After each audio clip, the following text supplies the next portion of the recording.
Արտահերտ նստաշրջանի այս օրակարգում ներառված այս հարցը ոչ միայն հանրաքվեի եւ ընտրական օրենսգրքի սահմանադրական օրենքներում փոփոխությունների հարցը ոչ միայն հաստատումն է այն բանի, որ մենք շարունակում ենք ունենալ մի իշխանություն, որը անտեսում է բոլոր սահմանադրական կարգավորումները, հանրությանը հաշվետու լինելու պարտավորությունը, ավելին ներկայացված նախագծով, որն առերևույթ հակասահմանադրական հստակ ուղղվածություն ունի, փորձ է արվում սահմանափակել Հայաստանի Հանրապետության քաղաքացիների սահմանադրությամբ երաշխավորված եւ որևէ սահմանափակման ոչ ընդհակա այս իրավունքը։ Ավելին, այնինչ կառավարության ներկայացուցիչն է այստեղ արձագանքում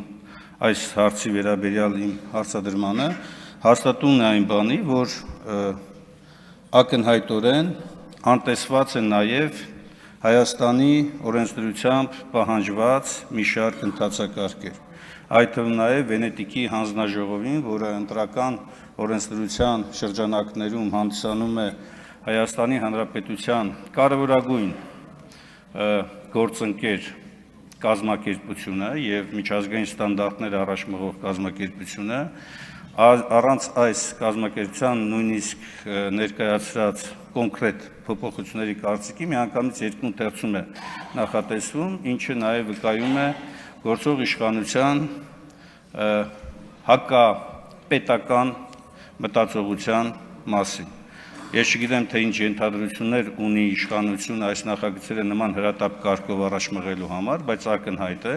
որ հիմնարար իրավունքի նման կարգով ոտնահարումը եւս մեկ ապացույցն այն բանի, որ ԿՊ-ն որևէ առնչություն չունի մարդու հիմնական իրավունքների հետ։